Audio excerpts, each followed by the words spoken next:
예수 그리스도께서 십자가에 죽으시고 부활하신 후에 갈릴리로 가셨습니다. 왜 갈릴리로 가셨다고요? 죄인들을 용서해 주시고 교회를 세우기 위하여. 이제 사도행전을 시작하면서 사도행전을 어떻게 봐야 할 것인가? 성령 행전이라고도 하고 교회 행전이라고도 말을 합니다. 예수님께서 부활하시고 며칠 동안 이 땅에 계셨다고요? 40일 동안 이 땅에 계셨습니다. 무슨 일을 하셨다고요? 이적과 기적을 행하신 것이 아니라 제자들을 모아놓고 40일 동안 집중적으로 하나님 나라에 대하여 가르치셨어요. 그리고 승천하시면서 너희는 이 성을 떠나지 말고 약속한 성령을 기다리라 라고 말씀을 하셨습니다. 성령론을 어떻게 이해하느냐에 따라서 교파가 갈라지게 됩니다. 오늘 성경을 통해서 성령 하나님이 어떻게 역사하시고 성령 세례가 무엇인지를 여러분이 아셔야 됩니다. 그래야 흔들리지 않아요. 많은 이단들이 이 성령 세례를 가지고 엉뚱한 주장을 하여 많은 사람들이 빠져나가요. 실족하게 돼요. 그런데 우리는 사람의 말을 의지하는 게 아니라 하나님 말씀 의지하기 때문에 성경에 기록되고 성령 하나님께서 말씀하시는 대로 믿고 따르기를 원합니다. 교회를 세우는 데 있어서 중요한 것이 무엇이냐면 성령 세례를 받은 자들이 모여야 된다라는 겁니다. 특히 이민교회는 초창기에 외로움을 달래기 위하여 맛있는 음식을 나눠 먹고 고향 친목회 이런 모임을 하다가 교회를 세워보자 해서 교회를 세웠던 적이 있었습니다. 그런데 그러한 교회는 성경적으로 세워지는 교회가 아니에요. 예수님께서 40일 동안 제자들에게 하나님 나라에 대하여 집중적으로 말한 후에 너희는 기다리라. 뭘 받아야 된다? 성령 세례를 받아야 된다라는 거예요. 성령 세례를 받아야 된다. 예수님이 이 땅에 오셨다가 하늘로 올라가신 증거가 뭐라고요? 교회란 말입니다. 그렇죠? 그러면 예수님은 이 땅에 오셔서 여러 가지 많은 일들을 행하셨지만 죄인들을 구원하시고 그 구원의 은혜를 지속적으로 주시기 위하여 교회를 세우러 오셨다라는 겁니다. 그러면 그 교회가 세워지게 되면 그 교회 안에는 예수 그리스도의 십자가의 죽음과 부활의 영광이 나타나야 되겠죠. 그렇죠? 왜 그래요? 예수님의 십자가의 죽음이 나의 죄를 대속함으로 인하여 내가 의로운 자 되어서 하나님과 교제할 수 있는 관계가 되었고 또 부활의 은혜를 입음으로 인하여 하나님 앞에 산 자가 되어서 하나님 말씀에 순종할 수 있는 자가 된 것입니다. 그렇죠. 교회가 그와 같은 영광을 드러내야 되겠지요. 그렇죠. 자, 그러면 왜 성령 세례를 받아야 하는가? 교회가 세워지고 교회가 영광을 나타내는데 십자가의 죽음과 부활의 은혜를 전하는데 성령 하나님이 왜 오셔서 역사를 하셔야 되는가에 대한 생각을 한번 하셔야 돼요. 왜 그런가 하면 성령 하나님의 역사에 대해서 잘못 알고 있는 사람들이 너무 많기 때문에 그렇다라는 거예요. 성령이 임하면 방언을 하고 그냥 꿈도 보고 뭐도 보고 하면서 난리를 치고 있잖아요. 다 가짜와 이단들이 그쪽에서 머물고 있잖아요. 그렇죠? 교회 안에도 그와 같은 믿음을 가진 자가 있다라는 거예요. 자, 이제 성경을 통해서 성령 하나님이 왜 오셔야 되는지를 여러분에게 알려드리겠습니다. 요한복음 바로 앞에 요한복음 14장 16절을 가게 되면 이제 예수님이 하늘로 승천하시게 되면 제자들은 주님을 하늘로 보냄으로 인하여 선생이 없이 외롭게 되잖아요. 그때에 주님께서 16절 같이 읽습니다. 내가 아버지께 구하겠으니 그가 또 다른 보혜사를 너희에게 주사 영원토록 너희와 함께 있게 하리니 그는 진리의 영이라. 세상은 능히 그를 받지 못하나니 이는 그를 보지도 못하고 알지도 못함이라. 그러나 너희는 그를 아나니 그는 너희와 함께 거하시며 또 너희 속에 계시겠음이라. 자, 진리의 성령이 요한복음 14장 16절 17절에서는 어떻게 역사하신다고요? 우리와 함께 하시는 분인데, 우리 안에 거하시는 분인데 위로자가 되시고 진리가 되시는 분이다. 누가? 성령이. 그러니까 여러분이 잘못 생각하고 있는 그 성령에 대해서 바른 믿음을 여러분에게 지금 가르쳐 드리는 겁니다. 성령 하나님을 이렇게 믿으셔야 된다라는 거예요. 이미 오순절날 성령 하나님이 오시기로 약속이 되어 있다, 안 되어 있다? 되어 있다. 그래서 예수님이 하늘로 올라가셔서 50일째 되는 날, 그때에 약속한 보혜사 성령을 너희에게 줄 것이니 너희는 이 성을 떠나지 말라. 그 성령이 오게 되면 너희를 위로해 주는 보혜사가 되시고 그 분은 진리의 영이다. 진리의 영이다. 그러니까 예수 그리스도가 보내신 성령이라는 거예요. 누가 보내신 성령이라고요? 예수 그리스도가 보내신 성령이란 말입니다. 그래서 주님의 성령, 지금 이곳에, 그렇죠? 성령님은 이 땅에 오셔서 사역을 하시는데, 일을 하시는데 예수님의 일을 하시고 아버지 하나님의 일을 하셔요. 그래서 주님의 영이 되고 하나님의 영이 돼요. 자, 이해되셨죠? 첫 번째가 뭐라고요?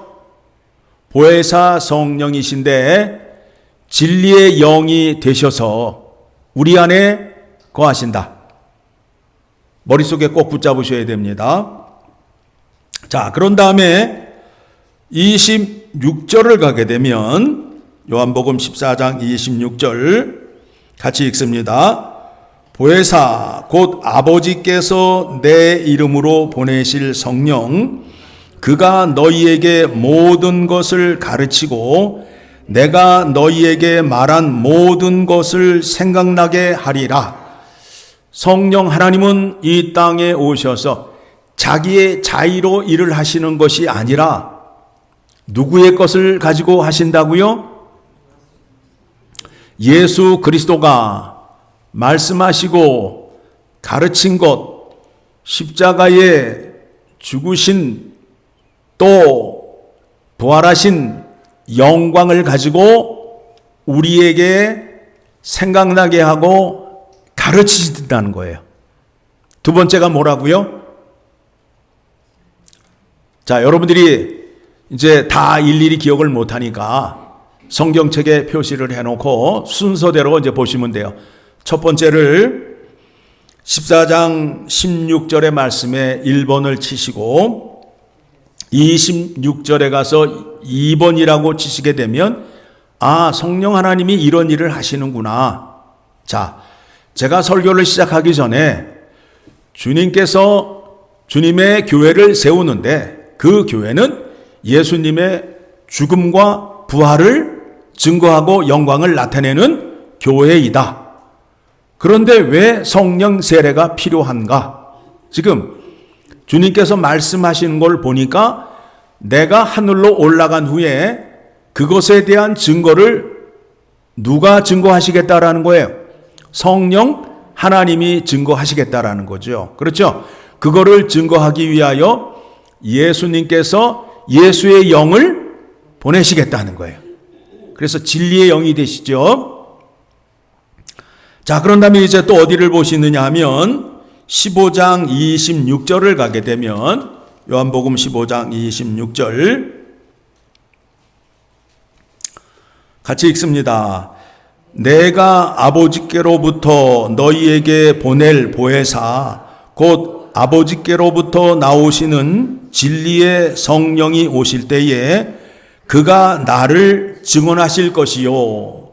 성령 하나님은 이 땅에 오셔서 누구를 증언하신다고요? 예수 그리스도를 증언하시는 거예요. 그래서 성령이 역사하시게 되면 우리를 어디 안으로? 예수 그리스도 안으로. 하나님은 영이시니 이렇게 예배하는 자들을 찾으시느니라. 뭐라고 그래요? 영과 진리로 예배할지니라. 성령의 인도하심을 따라서 예수 그리스도 안에서 하나님께 예배를 드려야 된다. 그렇죠? 기도할 때에도 어떻게 기도를 해요? 끝에 가서 예수님의 이름으로 감사하며 기도하옵나이다. 그런데 기도의 내용이 약속의 말씀을 근거로 해서 기도를 하셔야 된다라는 거예요. 뭐든지 구해랐다고 해서 그 뭐든지가 여러분의 욕망을 말하는 게 아니에요. 약속의 말씀의 모든 것을 가르쳐 주시고 응답해 주시겠다라는 겁니다. 모르는 사람들은 모든 것을 구해랐다고 해서 오늘도 어디를 가요? 카지노를 가서 땡기면서 뭐라고 그래요? 믿사옵나이다 하면서 땡겨봐야 돼요? 안 돼요? 안 되잖아요. 헛된 욕망은 이루어지지 않아요. 진리의 성령이 오면 누구를 증언하시겠다고요? 예수 그리스도를 증언하시는데 예수님이 진리시라는 것을 증언하시겠다라는 겁니다. 자, 이번에는 16장 13절 14절 말씀 봅니다.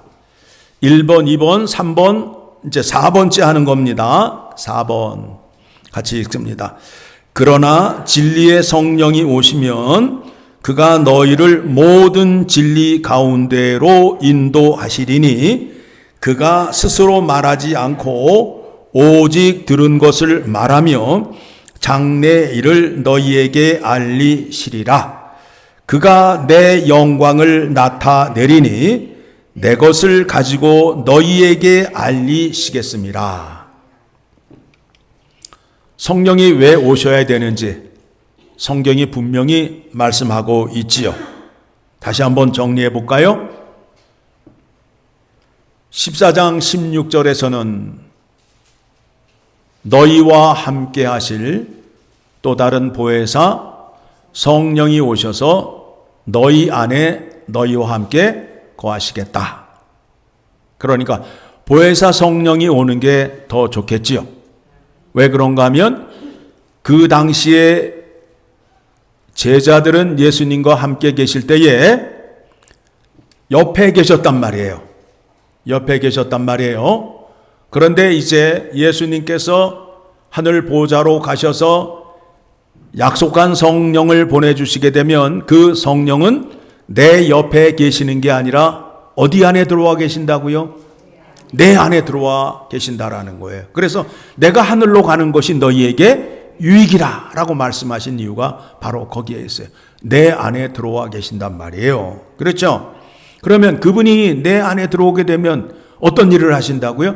예수님이 가르쳐 주시고 예수님이 이루어 주신 것을 생각나게 하고 가르쳐 주신다라는 거예요. 세 번째는 예수님이 진리가 되심을, 예수님을 통해서만 하나님을 만날 수 있다라는 것을 알게 된다라는 겁니다. 그런 다음에 성령 하나님이 이 땅에 오셔서 하시는 사역은 예수 그리스도의 영광을 가지시고 사역을 하신다라고 말씀을 통하여 우리가 확인을 하였습니다. 그래서 이와 같은 성령이 너희에게 임하여야 너희가 이제 교회를 세울 수 있다라는 겁니다. 교회를 세울 수 있다라는 겁니다. 그러니까 교회를 세우는 데 있어서 교인들은 아무나 모이는 것이 아니라 세례를 받은 사람들이 모이는 곳이에요. 그렇죠? 세례를 받은 사람은 성부와 성자와 성령의 이름으로 세례를 받은 사람은 이와 같은 약속의 은혜가 내 안에 있을까요? 없을까요? 있단 말입니다. 있단 말입니다. 자, 그러면 이제 예수님께서 교회를 세우시는데 그 몸의 지체를 우리로 삼고 그 다음에 그 몸의 머리가 누가 되시겠다는 거예요? 예수 그리스도가 되시겠다는 거지요. 그러면 이제 성령의 역사하심을 통하여 성령 세례를 받은 사람들의 나타나는 증상이 무엇이냐면 주는 그리스도요 살아계신 하나님의 아들이라는 믿음의 고백을 하면서 성령의 은사가 나타난다는 거예요. 성령의 은사가 나타난다는 거예요. 그래서 이 성령의 은사는 쉽게 이해하기 위하여 몸의 지체라고 말씀하는 이유가 무엇이냐면 여러분의 팔이 옆집 아저씨의 지시를 따라요? 내 머리의 명령을 따라요? 내 명령은 머리의 명령을 따르잖아요. 그렇죠? 우리에게 성령을 주시는 이유가 무엇이냐면 예수 그리스도와 연합이 되게 하는 거예요. 머리가 되시는 교회의 지체가 되게 하기 위하여 우리를 예수 그리스도와 연합을 하게 하시고 그 연합된 증거로 뭘 주셨다고요? 뭘 주셨다고요? 성령의 은사를 주셨단 말이에요. 성령의 은사. 그래서 구원받은 자들에게는 성령의 은사가 나타날 수밖에 없다라는 거예요. 만일 성령의 은사가 없다면 이 사람은 구원받은 사람이에요? 안 받은 사람이에요? 안 받은 사람이에요. 나는 고상하게 예수를 믿고 싶어. 그저 아무것도 안 하고 그냥 말씀만 듣고 조용히 왔다가 조용히 가기를 원해. 믿음 안에서 그 고백이 성립이 돼요? 안 돼요? 안 된다고요. 은사를 받은 사람이라면, 예수님과 연합된 사람이라면 예수님의 명령에 순종을 해야 된다, 안 해야 된다? 해야 된다. 이 팔이 오늘은 조용히 쉬고 싶어. 머리가 명령을 해도 나는 오늘 조용히 쉬고 싶어. 여러분의 팔이 그런 적이 있어요? 없잖아요. 그렇죠? 머리가 팔에게 명령을 한다고요. 저기 모기가 날아가고 있으니 파리채를 들고 쫓아가서 후려쳐라. 그러면 순간적으로 오게 되면 어떻게 해요? 따다닥 가가지고 그냥 파리채를 잡고 내려쳐요, 안 쳐요? 누구의 명령을 따라서? 이러한 자가 믿음 안에 살아있는 자요, 순종한 자란 말입니다. 이와 같은 현상이 교회에 나타나야 된다라는 겁니다. 그러므로 교회 안에 있는 사람들은 예수님의 가르침과 명령을 따라야 된다, 안 따라야 된다? 따라야 된다. 나는 따를 마음이 전혀 없다. 나는 따른 적이 전혀 없다. 역설적으로 말하면 그 사람은 성령 세례를 받은 적이 없다가 되는 거예요. 그 사람에게 구원이 임한 적이 없다가 되는 거예요. 심각하지 않아요? 그리고 교회 안에 하나님의 말씀을 따르지 아니하고 자기의 생각을 주장하고 자기의 열심으로 믿는 사람들이 굉장히 많아요. 그거는 잘못된 믿음이에요. 예수님께서 마태복음 7장 22절에 이렇게 말씀을 하지요.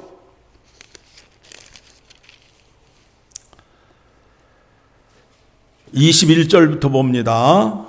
마태복음 7장 21절. 나더러 주여 주여 하는 자마다 다 천국에 들어갈 것이 아니요 다만 하늘에 계신 내 아버지의 뜻대로 행하는 자라야 들어가리라. 그날에 많은 사람이 나더러 이르되 주여 주여 우리가 주의 이름으로 선지자 노릇하며 주의 이름으로 귀신을 쫓아내며 주의 이름으로 많은 권능을 행하지 아니하였나이까 하리니 그때에 내가 그들에게 밝히 말하되 내가 너희를 도무지 알지 못하니 불법을 행하는 자들아 내게서 떠나가라 하니라. 아무리 설교를 잘해도 감동적인 말을 한다 할지라도 그 설교가 아버지의 뜻이 아니면 헛거가 되는 거예요. 그런 메시지를 전한 사람은 천국에 들어가지 못하는 거예요. 여러분이 허리가 부러지도록 교회 봉사를 하는데 그 봉사가 아버지의 뜻과 아버지의 영광이 아니라면 다 헛것이 되는 거예요. 여러분의 믿음이 실족하지 않고 여러분의 믿음이 온전히 서게 하기 위하여 예수님께서 십자가에 죽으시고 부활하셔서 친히 교회의 몸이 되셔서 우리를 그 몸의 지체로 삼으셔서 예수님의 명령을 따라 순종할 수밖에 없게끔 만든 것이 믿음의 구조요 방식이라는 겁니다. 그와 같은 은혜를 받은 사람은 머리의 명령, 주님의 명령을 따를 수밖에 없어요. 그래서 성령 세례를 받은 제자들이 이후에 어떤 삶을 살았어요? 예수님 말씀에 죽기까지 순종하는 자리로 나아갔잖아요. 그 전에 예수님 말씀에 깐족거리고 대적하였던 자가 누구였어요? 베드로였잖아요. 베드로가 성령 세례를 받은 후에는 전혀 다른 사람이 되었어요. 전혀 다른 사람이 되었어요. 예수님 명령에 죽기까지 순종하는 자가 되었다라는 겁니다. 이와 같은 믿음의 요구를 주님께서 지금도 하실까요? 안 하실까요? 하십니다. 그런데 이 땅에 있는 많은 교회들이 주님의 명령에 순종하기보다는 우리를 드러내고 우리가 영광을 받으려 하는 일들을 많이 하고 있잖아요. 예수님이 없는 교회, 십자가의 영광이 없는 교회가 얼마나 많은지 몰라요. 여러분, 성경을 많이 안다 할지라도 그 성경의 지식과 믿음이 어디를 향하여 있어야 하느냐 하면 교회를 향하여 있어야 하고 교회를 통하여 그 영광이 나타나야 돼요. 자, 예수님이 이 땅에 오셔서 공생애를 하시며 오병이어의 기적을 베푸시고 무리를 걸으시고 풍랑을 잔잔케 하셨어요. 왜 그렇게 하셨을까요? 자신이 하나님의 아들이심을 사람들에게 알게 해서 아버지의 뜻이 무엇인지를 들을 수 있게끔 하시기 위하여 그와 같은 일을 하셨어요. 그렇죠? 십자가에 죽으시고 부활하셨는데 그 영광을 가지고 뭘 세우셨다고요? 교회를 세우셨잖아요. 예수님의 공생의 사역의 그 포커스가 어디에 맞춰져 있어요? 교회에 맞춰져 있잖아요. 그 교회가 얼마나 신비하고 놀라운 것인지를 이제 우리가 말씀을 통하여 매주 살펴볼 거예요. 그런데 많은 사람들이 교회를 하찮은 곳, 우스운 곳으로 생각한단 말이에요. 가고 싶으면 가고 가기 싫으면 안 가도 되는 곳으로 생각하고 있단 말입니다. 교회를 통하여 하나님의 모든 지혜와 비밀을 말씀하시겠다라고 말씀하셨어요.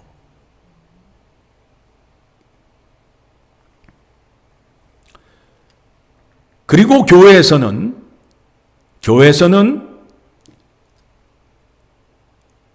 목소리 큰 사람, 주목의 힘이 센 사람의 말을 듣는 것이 아니라 예수 그리스도를 머리로 하여 그분의 가르침과 명령을 따라 순종하며 사는 사람들이 모이는 곳이에요. 그 사람들의 믿음의 고백은 주는 그리스도요 살아계신 하나님의 아들이라는 믿음의 고백하에 모이는 사람으로서 성령의 은사를 받아서 예수님의 영광과 몸된 교회가 세워지는 데 있어서 덕을 세우는 사람들이 모인 곳이란 말입니다. 그렇죠? 그러니까 여러분들이 교회 오셔서 어떻게 생각하시고 어떻게 판단하셔야 하는지를 잘 생각하셔야 됩니다.